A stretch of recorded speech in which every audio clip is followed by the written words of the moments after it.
Esta es la noche en el continente americano. Cuando amanece en Europa y cae la tarde en Asia. Así cae la noche en el continente americano y transcurre la mañana y la tarde en el resto del mundo. La noche bajo la dirección de Claudia Gurizati. Jefe del equipo negociador en la mesa de diálogo en La Habana, doctor Humberto de la Calle, y comisionado de paz, Sergio Jaramillo. Gracias por aceptar esta conversación para el programa La Noche para Noticias RCN. ¿Cómo están? Muy bien, gracias a ti, Claudia. Estamos encantados de poder conversar contigo. Gracias. Bueno, trascendental histórico es como ha sido calificado, obviamente, en todo Colombia lo presentado, el acuerdo presentado, los principios básicos del acuerdo presentado la semana pasada allá en La Habana, firmado por el presidente de la República, Juan Manuel Santos, también por el máximo jefe de la organización de las FARC, Timochenko. Y trascendental porque definitivamente va a tener repercusiones intensas en Colombia. Pero también por eso, pues las dudas, los miedos comienzan a aparecer y los hemos escuchado durante todos estos días. Entonces, pues es buena idea conversar para salir de las especulaciones y hablar de los hechos concretos. Comencemos por el tema central, que es ¿habrá o no habrá cárcel para los integrantes de las FARC y todas las personas que de alguna manera se han visto vinculadas con el conflicto interno en Colombia? Si las FARC, según entendemos, o si quienes han estado involucrados en este conflicto aceptan la verdad, cuentan la verdad, aceptan sus crímenes, pues no pagarán un solo día de cárcel. ¿Por qué? Bueno, primero, si me permites, doy un pequeño paso atrás, porque me parece que el 23 pasaron cosas muy importantes, además de esta. En primer lugar, una fecha final para las conversaciones, que era un clamor ciudadano. Yo creo que eso satisface el enorme interés de los colombianos y hasta cierto punto la impaciencia de qué es lo que pasa, por qué se demoran tanto. Luego, eso me parece que es esencial. En segundo lugar, un cronograma concreto para la dejación de armas, que ha sido también un tema de preocupación ciudadana. Es la primera vez que las FARC dicen, a partir del acuerdo en 60 días comienzo a dejar las armas en serio. Efectivamente, luego, esos dos elementos unidos al acuerdo sobre las bases para el componente de justicia de este sistema me parece que son realmente trascendentales. ¿Por qué ocurre eso? Primero, realmente hay que resaltar que por primera vez la organización de las FARC dice, asumimos responsabilidad. No todos los crímenes son susceptibles de amnistía. Hay crímenes, particularmente crímenes internacionales, delitos de lesa humanidad, hasta secuestro, hasta lo que tiene que ver con violencia sexual, reclutamiento de menores, que no pueden ser objeto de amnistía. Tercero, la amnistía y el indulto debe aprobarse a través de una ley, lo cual implica una discusión democrática. Cuarto, muy bien, hemos cumplido los estándares de reconocimiento de verdad plena, nos comprometemos a reparar, hay un juzgamiento, investigación y sanción, que es donde aterrizamos en la pregunta. Los tipos de sanciones son diferentes en función de las circunstancias. Para quienes no reconozcan, terminan sometidos a un juicio con penas hasta de 20 años si son derrotados en ese juicio. Quienes reconozcan verdad plena y estén dispuestos a reparar y asuman las condiciones del sistema, se ha hablado de restricción efectiva de la libertad. Y ahí hay una gran discusión sobre qué quiere decir eso en la práctica. Lo primero es que queremos recordar, el 23 pactamos las bases, 10 puntos, que son las bases del sistema integral. Hay un documento más largo que está en proceso, que está en desarrollo, donde hay que tomar ciertas decisiones y además llenar detalles. Pero en concreto, lo que significa restricción efectiva de la libertad es, en primer lugar, que estamos hablando de sitios concretos, no de departamentos ni regiones, como se dijo, son sitios concretos donde coexista una restricción de la libertad que, sin embargo, permita a la persona cumplir con sus funciones de reparación. Por ejemplo, si la sanción implica desminar, pues el señor tiene que estar ahí, en ese sitio, se mueve naturalmente bajo un régimen de vigilancia y monitoreo para cumplir la obligación de reparación. Esa es la razón por la cual llegamos a una solución de esa naturaleza que a nuestro juicio cumple con los estándares internacionales, satisface a las víctimas, probablemente no a todas.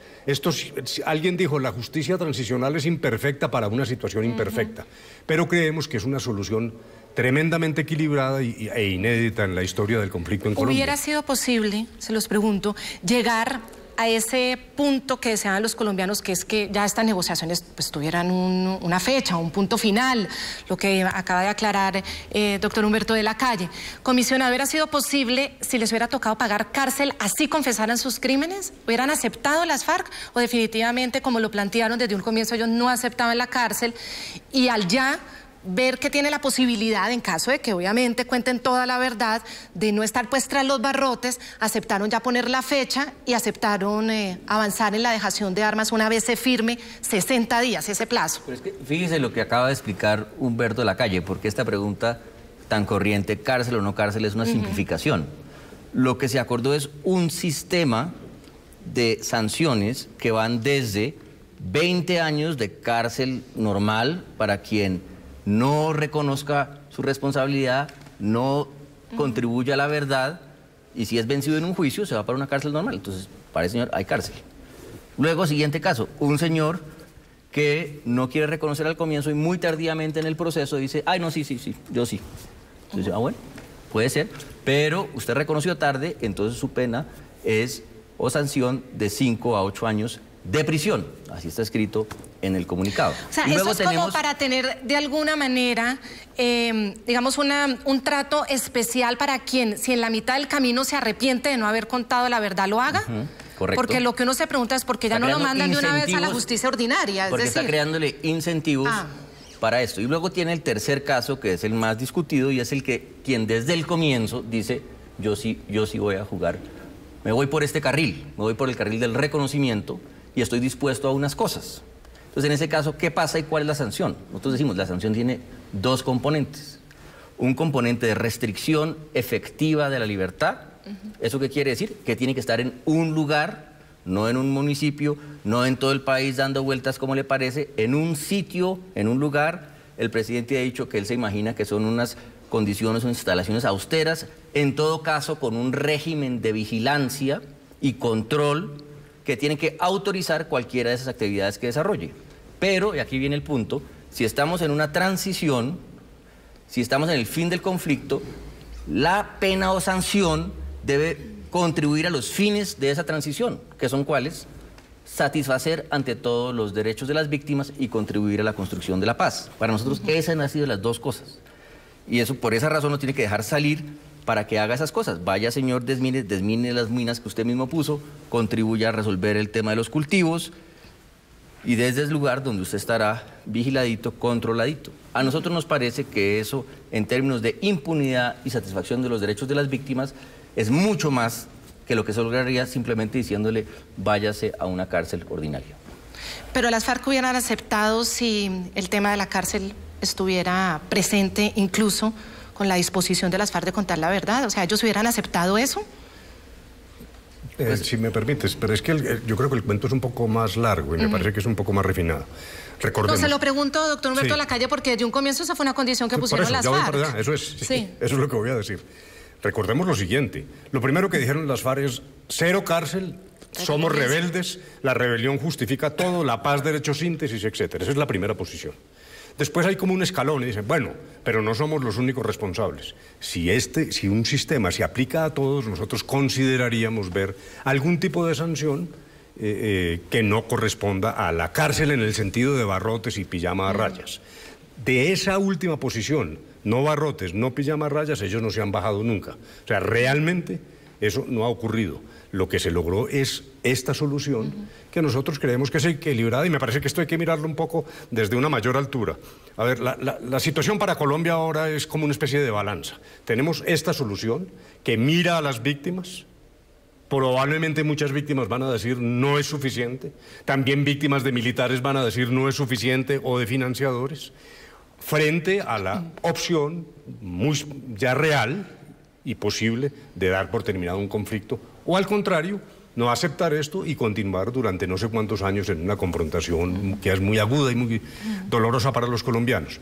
Ahora, la respuesta es, no, de la cárcel con pijama a rayas no se han bajado nunca, pero no ha habido, uno no puede desestimar que si ha habido un cambio de actitud hasta el punto, lo repito, de aceptar a diferencia de lo que se decía antes, que delitos no susceptibles de amnistía los hay y que una ley de amnistía tiene que definir los delitos y la conexidad con la rebelión. Luego me parece que sí hay un cambio importante. Pero entonces, ¿cómo le podemos explicar al televidente, al ciudadano que no es experto ni en derecho ni nacional ni en derecho internacional, qué es esa pena restrictiva de la libertad? ¿En qué se le restringe la libertad?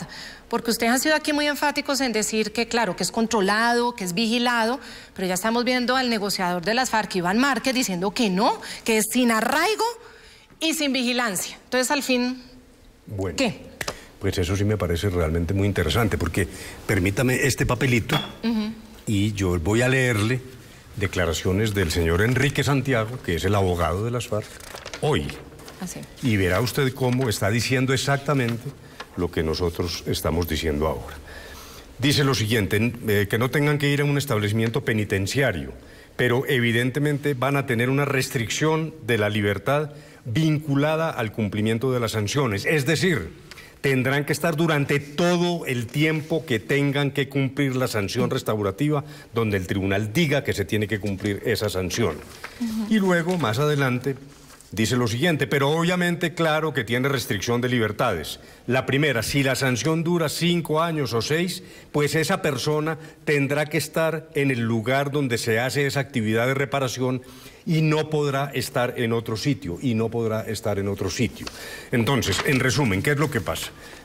Lo dijo Sergio Jaramillo ahora, bastante bien dicho. Hay una restricción efectiva de la libertad que tiene que ser compatible con la obligación de reparar. El señor tiene que salir a desminar, a erradicar cultivos o a reconstruir puentes, escuelas, donde haya hecho daños.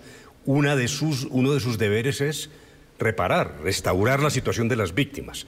Luego, la restricción efectiva de la libertad es compatible con esos desplazamientos, pero bajo una situación de vigilancia, de monitoreo, y en el entendido de que está en un lugar, no en un departamento ni en una región, o como lo dijo Sergio, caminando por todo el territorio nacional. No, hay un programa de reparación, el tribunal lo acepta, la sanción contiene esos elementos y el señor está en un lugar cumpliendo la sanción que Claro, conviene. porque es que eso es todo o es nada, es decir, dependiendo de cómo se restringe precisamente esos mismos lugares, porque puede ser en todo el territorio nacional, puede ser en un departamento, puede ser en 40.000 kilómetros, puede ser, es decir, Claro. ¿quién lo va a definir? Porque si no seguimos juego. en el terreno de la especulación. No, exacto.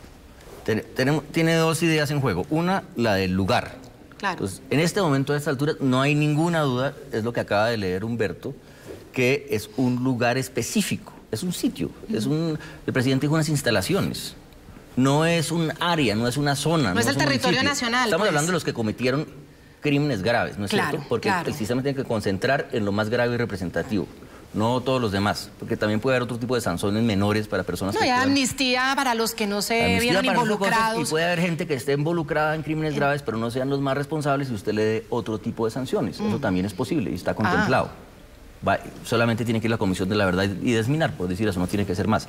Pero si usted es uno de los responsables de los crímenes más graves, entonces tiene que estar en un lugar, sobre eso ya no hay ninguna duda, específico, no una zona, no un radio de acción, no en un sitio vigilado, y luego bajo un régimen que va a tener un organismo que va a vigilar y controlar lo que usted haga y va a autorizar lo que usted haga. ¿Qué es lo que ocurre? Que en este Sí, lo va a instante calificar, si está cumpliendo con la reparación lo va a calificar, o no. pero además va a decir usted puede salir tal día a tal sitio porque usted Y hace eso esa es cosa. dentro de la misma Claro, pero jurisdicción, entonces- el mismo tribunal. Claro. O puede apoyarse también en lo que se cree en el terreno como organismo de verificación para que cumpla algunas de esas tareas. Pero ¿cuál es el punto? Que esos detalles aún no están acordados. Por eso decimos, las bases del sistema están, pero eso, ¿cuál va a ser el organismo que va a hacer eso? No lo hemos acordado. Como hay muchas cosas que no hemos acordado. En la Comisión de la Verdad hicimos unos anuncios sin haber acordado todavía quiénes van a ser las personas que van a seleccionar los comisionados, por ejemplo. Pero el concepto básico está claro. De todas maneras, haber presentado este acuerdo sin que el acuerdo, digamos, los principios básicos sin que el acuerdo esté terminado, no ha generado todo esto. Es decir, en este momento, por ejemplo, no sabemos realmente cuáles van a ser esas labores. En este momento no vamos a saber cómo en concreto va a ser esa restricción. Usted ha dicho algo muy importante y usted también, señor comisionado, que es las FARC van a desminar. porque lo que tenemos en la cabeza en este momento, lo que ha pasado hasta este momento es que el batallón de desminado de las fuerzas militares son los que realmente se exponen físicamente, porque son las personas entrenadas para hacer el desminado. Las FARC están diciendo dónde las pusieron o dónde más o menos se acuerda que las pusieron. ¿Van a hacer ellos el desminado físicamente? Claro, ahí no hay que... O sea, ¿lo van a entrenar para que ellos mismos desactiven las propias minas que pusieron? Es que hay que distinguir lo que ocurrió en el Orejón, que era un plan piloto sí, que tenía como efecto crear confianza. Es un gesto de confianza, no un acuerdo definitivo de desminado que será enorme, de enormes proporciones. Cuando parte de la pena es desminar, pues corresponde individualmente a quien ha sido sancionado concurrir a desminar él. Lo que pasa es que para eso se requiere una preparación técnica. Claro, supervisión, acompañamiento, en fin, pero es parte de una sanción. Y están dispuestos a entrenarse y aprender y a correr el mismo riesgo que corrieron cuando la instalaron, ahora para desinstalarla. No voy a volver al documento pues para no fatigar a los televidentes. No, puede volver al documento. Porque vuelva al documento. Esta mañana... Mire, doctor Humberto de la Calle, siéntase tranquilo que esta entrevista es precisamente para responder dudas. Así que tranquilo, si tiene que leer el documento, hágalo. Mientras tanto, añado lo siguiente, porque hay todo un capítulo que no hemos terminado, pues estamos muy cerca sobre reparación en La Habana. Acordémonos, lo que estamos hablando, lo que se anunció es el componente de justicia de lo que hemos llamado un sistema integral de verdad, justicia, reparación y no repetición. Lo que se anunció el miércoles fue el componente de justicia de la jurisdicción especial, que tiene que estar engranada con los otros componentes, Comisión de la Verdad, reparación. Dentro de esta reparación, eso exactamente lo hemos discutido en esos términos. Es decir, contribución al desminado en particular, contribución a la sustitución de cultivos. Claro, pero es que fíjese que la contribución también puede ser, yo me siento acá y digo, mire, yo más o menos me acuerdo que por ahí puse minas. No, esto se resuelve, tengo la frase. Vale. Repito, este señor es el abogado de las FARC. Vale. Entonces dice lo siguiente, por ejemplo, procesos de desminado, que no es una tarea sencilla. Óyeme, imagínense ustedes con alto riesgo para la vida del sancionado. Luego, en efecto, se está hablando de prestaciones o trabajos personales de las personas que han sido objeto de la sanción. Claro, porque esto se trata no de pensar en venganza y ojalá se mueran todos los que pusieron las minas, porque eso sí no estaríamos hablando en términos de paz. Es decir, que por castigo ojalá se mueran desactivando la mina, pues no es lo deseable, por supuesto, pero entonces si ellos están dispuestos de todas maneras a hacer el entrenamiento y con las medidas, y así todo pasan accidentes, como pasó en el Orejón, con el soldado Martínez. Bueno, ahí te leo la voz del abogado de las FARC. De todas maneras, en este punto no nos podemos quedar porque todavía falta por definirlo en la mesa. Ahora, pasemos al punto de, se ha dicho que los magistrados que van a componer las salas de este tribunal son de unas cualidades excepcionales, pero ¿quiénes son los que van precisamente a buscar a esos magistrados de esas cualidades extraordinarias y cuáles son esas cualidades extraordinarias para poder ser magistrado de semejante tema tan delicado? Pues fíjate que es una maravilla esa pregunta porque es la que demuestra que hay temas por convenir. Entonces dijéramos, primero hay unos estándares, incluso hay estándares internacionales sobre magistrados o miembros de tribunales de esta naturaleza y son relativamente obvios, pues una alta moralidad, reputación, conocimiento de los temas. Aquí hay temas muy complejos, por ejemplo, de derecho internacional humanitario, en fin, pero lo que fundamentalmente tienen que enviar a la sociedad es el mensaje de que es un tribunal autónomo, que es independiente de todo el mundo y que está compuesto por personas de la más alta reputación y moralidad. ¿Cómo se escogen? Ese es un tema crítico porque lo que sí está claro, y por cierto lo dijo también este señor Santiago, no es a dedo, no es que usted tenga la mitad de los magistrados y las FARC otra mitad y entonces hacemos una componenda por cuotas. Eso no es lo que va a ocurrir. Eso es clave porque los analistas durante todo este tiempo han dicho no, es que las FARC pondrán unos, el Estado pondrán otros. No es así, lo que tenemos que discutir es sistemas de selección. Uno discute un sistema que al ejecutarse cumple con las condiciones de crear un tribunal suficientemente autónomo. Es la manera de escogencia, no personas a dedo, porque eso sí está absolutamente descartado. Pero al estar acordado con las FARC, obviamente, pues las FARC sí tendrán incidencia en la forma, por lo menos, de escogerlos. Pero es que la incidencia son garantías. Es, por ejemplo, la institución.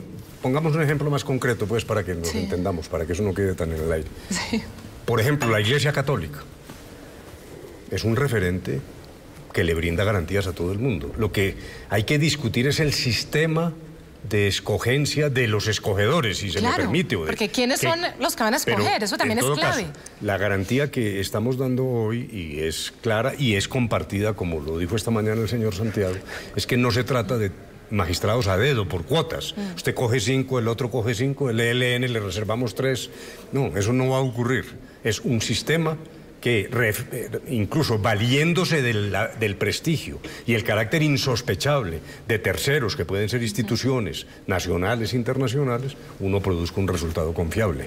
Más o menos, ¿cuántas personas van a integrar van a ser parte de esta Jurisdicción Especial para la Paz? Porque hay salas, hay tribunal. ¿Cuánta gente va a estar entonces involucrada? ¿Cuántos magistrados van a estar involucrados en esta jurisdicción? Hay un dato que trabajaron, porque esto es un tema ya muy técnico.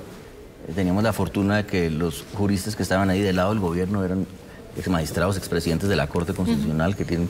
Entonces hicieron una aproximación, como está la cosa en este momento, de alrededor de un poco menos de 2 docenas, algo por el estilo. Sí. Porque bueno, hay que tener en cuenta que en este momento, y estas son las cifras formales de la Fiscalía, 1.858 sentencias condenatorias por crímenes en contra de las FARC, que ya existen y que seguramente será el caso más fácil porque ya hay una investigación, ya hay una condena, sería trasladar o no trasladar. ¿La puedo interrumpir un segundo? Sí. Fíjese la importancia de lo que se acordó en ese punto. Es decir, se acordó, y eso lo dice claramente el punto 6 del comunicado, que a esas salas y a ese tribunal van a entrar todas esas sentencias que ya existen. Exacto. Y entonces, ¿dónde está el no reconocimiento de la justicia colombiana? Si van a entrar todas esas sentencias y van a ser la base para tomar decisiones en ese tribunal. Eso es muy importante y es un avance muy grande frente a donde estábamos hace 3 años. Que es la participación activa de la justicia. Obviamente, pues supongo que la crítica viene es porque en la justicia ordinaria, pues las penas de cárceles son todas, en la justicia especial, pues dependiendo si de verdad al momento de contrastar, pues la persona se está diciendo y reconociendo pero toda la verdad. El punto es que todo ese trabajo que hizo nuestra justicia no se va por la ventana. No, va a ser base para esto. Exactamente. Hay 11.000 procesos activos en la Fiscalía actualmente, que de aquí a que lleguemos a ese punto seguramente ya habrá otras condenas, pero de todas maneras seguirán en investigación. También tendrán estos magistrados que asumir esas investigaciones. Sí, doctor Humberto de la Calle. Pero te contesto de la siguiente manera. Es que quitémonos de la cabeza el tradicional sistema, uno por uno, con unos juicios larguísimos. El sistema tiene varios dispositivos para ir generando una corriente de concentración en los casos más graves. O sea que lo primero es lo que ya se dijo, hay mucho material, sentencias, decisiones de la justicia colombiana, trabajo de la Fiscalía, que todo va a consideración del sistema, con las informaciones adicionales que se puedan Pongamos recuperar. Ejemplos, doctor Humberto de la Calle, para que quede claro. Es decir, si un jefe criminal de las FARC reconoce con todo su frente crímenes que cometieron, entonces basta, digamos, un solo proceso para cobijarlos a todos, algo así. No, dijéramos, las responsabilidades colectivas tienen que tomar luego el carácter de decisiones personales. Dijéramos, hay sentencias personales. Y si hay un reconocimiento colectivo, tiene que ir acompañado más adelante de reconocimientos individuales. Pero el sistema va escogiendo los máximos responsables, porque son los que jugaron el rol esencial en determinado acontecimiento. Ojalá, ¿cuál es el rol esencial? ¿Quiénes fueron? Luego el sistema se encarga de concentrarnos en los máximos responsables, porque lo que sí no se puede repetir es la historia de pretender con esas cifras que uno repita un juicio lleno de pruebas, de testigos, de controversias, de alegatos, para concluir en una sentencia. Eso realmente es la mayor fuente de impunidad, porque ahí sí se atasca el sistema y colapsa. Por eso se los pregunto así concretamente, porque como son tantos los, imagínense, 16.000 miembros de las FARC con 11.000 procesos que en este momento están en investigación, ¿a qué hora 20 y tantos magistrados van a poder analizar la minucia de esto? A eso va mi pregunta. Pero pues primero hay que mirar esos delitos, qué delitos son. Y esos son solo los de las FARC. Claro, pero esos delitos, pero tienen que mirar cuáles de esos definitivamente no entran en amnistía o indulto y cuáles podrían entrar eventualmente. Ya hicimos esa distinción, lo grave no puede entrar. Hay más de 10.000 investigados por falsos positivos, por ejemplo, y esa es otra de las grandes, digamos, discusiones que se ha dado desde la semana pasada cuando ustedes pues nos informaron a la opinión pública de los colombianos sobre esto. ¿Estas investigaciones pasarán automáticamente también a esta jurisdicción especial o no? Déjeme terminar con un punto que es el que estaba diciendo Humberto, que es demasiado importante. Y es, no mire la cosa solamente desde el punto de vista de la situación jurídica de cada miembro de las FARC. Miro desde el punto de vista de las víctimas y de qué significa, después de 50 años de guerra, hacer justicia.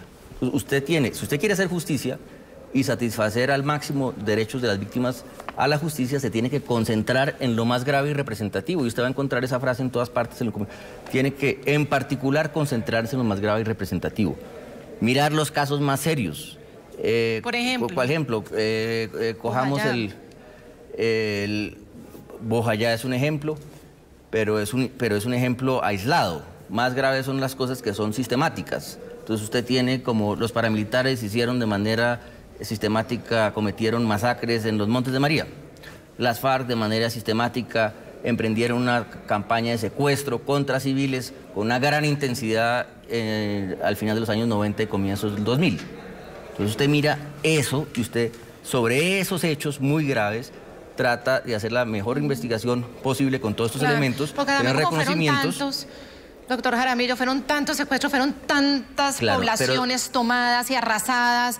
Es decir, finalmente, ¿cuáles de esos casos van a ser los grandes o emblemáticos pues eso es para lo que tiene que ir determinando el sistema, tiene que desde el inicio irse concentrando, como ya lo dijo Humberto otra vez, en lo más grave y representativo, y de ahí va a surgir quién tenía más responsabilidad, quién pudo estar involucrado pero no tenía tanta responsabilidad, y eso lo va a traducir usted después en un sistema de sanciones. Se me fue el tema de quién es responsable directo e indirecto.